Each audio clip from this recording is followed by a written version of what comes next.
Qasim ibn Abbas Isa ibn Zayd Sayyid ibn Mawla Allahumma salli ala Sayyidina Muhammad.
festival ngijilon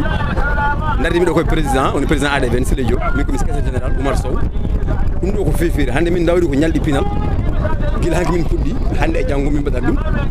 nyaldi pinal jon non fuurankobe kany men en jogi toujours kala leñol e hinde ne jiida en jogi ko wawi hollude e der pine fuut hande non ko subalbe jonta kaymin kollata hande hol pinal jogi e ko parnoto kamɓe noon fifiri en jeeya gueɗe ɗiɓe ɓuuri yidde hollirde fuurankoɓe hemɓe garata ɓe cappo ɓe mbaɗa pekan ɓe kolla yimɓe mbawa ko cubballa e holno cubballa waye maayo kolla yimɓe gandal maayo adan ni nden ɓe ƴeftano hay baroɗe ko way noon hande noon ha hande ɗum tan ɓe woni wurtinde ene beltoro bele kadi ɗum ɗo koye pijirluji tan seeɗa e pijirluji ɗimin ƴefti puisque ene waɗi pijirluji goɗɗi ko wayno pekan joni ko pekan yimate ma waɗoy dillere ma waɗoy jamma gundabi no seɓɓe keblotto sone jaa haare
Ini